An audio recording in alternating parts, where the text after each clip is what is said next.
বঙ্গে পালাবদলটা হয়েছিল গত 4 মে, আর গত 9 মে মুখ্যমন্ত্রী পদে শপথ গ্রহণ করেন শুভেন্দু অধিকারী। আর তারপর নানান বিতর্ক এবং প্রশংসাকে সঙ্গী করে 100টা দিন পার করে ফেলেছে এই বিজেপি সরকার।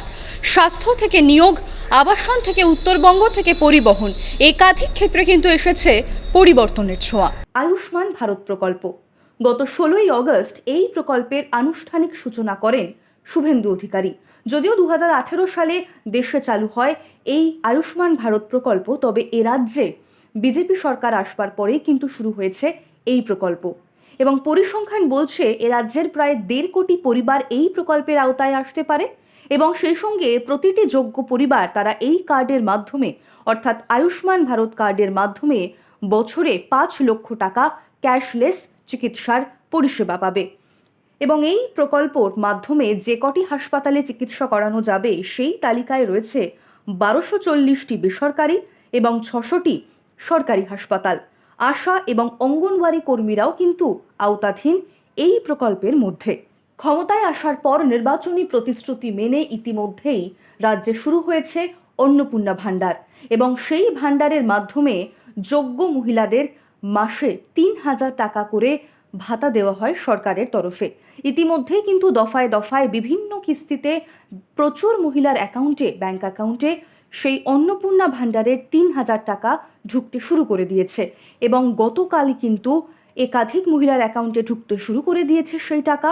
আর আগামীতে আরও মহিলাদের অ্যাকাউন্টে সেই টাকা ঢুকবে বলেই আশাবাদী সরকার। তার কারণ এখনও যাচাই প্রক্রিয়া চলছে এবং 30শে সেপ্টেম্বর পর্যন্ত চলবে সেই যাচাই প্রক্রিয়া, এবং তারপর থেকে কিন্তু একেবারে নির্দিষ্ট সময়ে, মাসের নির্দিষ্ট সময়ে প্রতিটি যোগ্য মহিলার ব্যাংক অ্যাকাউন্টে ঢুকবে 3000 টাকা। ফলত নির্বাচনী প্রতিশ্রুতি মেনে চলছে অন্নপূর্ণা ভাণ্ডারের প্রক্রিয়াকরণ।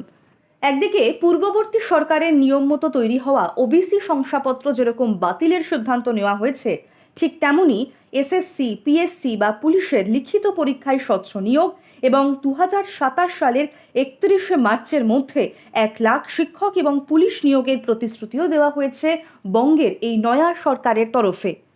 আবাসন প্রকল্প, উত্তরবঙ্গ উন্নয়ন, কুর্মী বোর্ডে 50 কোটি টাকা বরাদ্দ, শিল্পে কর্মসংস্থান এবং স্কুলের পরিকাঠামোর উন্নতি, এহেন একাধিক ক্ষেত্রে তারা বদ্ধপরিকর, এমনটাই দাবি বিজেপি সরকারের। অন্যদিকে মিড ডে মিলে সপ্তাহে 2 দিন ডিম এবং সরকারি হাসপাতালে রোগীর খাবারের বরাদ্দ বাড়ানোর কিন্তু সিদ্ধান্ত নেওয়া হয়েছে বিজেপি সরকারের তরফে, এবং সেই সঙ্গে পরিবর্তনের ছোঁয়া কিন্তু এসেছে পরিবহনের ক্ষেত্রেও। একাধিক এসি বাস থেকে শুরু করে বন্ধ হওয়া বিভিন্ন বাস রুট চালু, একাধিক ক্ষেত্রে আসছে বদল। একদিকে যেমন নির্বাচনী প্রতিশ্রুতি মেনে বিভিন্ন পদক্ষেপ নেওয়া হচ্ছে বঙ্গের বিজেপি সরকারের তরফে, তেমনি বিতর্কও কিন্তু পিছু ছাড়েনি শুভেন্দু অধিকারীর সরকারকে।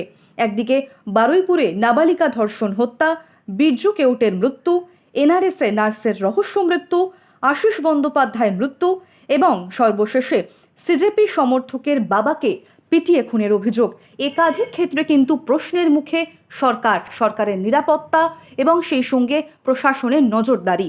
তবে সেই সব বিতর্কের মাঝে বিজেপি সরকার আগামীতে ঠিক কতটা দক্ষভাবে প্রশাসন চালাতে পারে বা সরকার চালাতে পারে, এবং রাজ্যবাসীর সুবিধার্থে আগামীতে কি কি পদক্ষেপ নেওয়া হয় তার উত্তর লুকিয়ে সময়ের গর্ভে। যুব শক্তি বাংলা, নির্ভীক, নির্ণায়ক।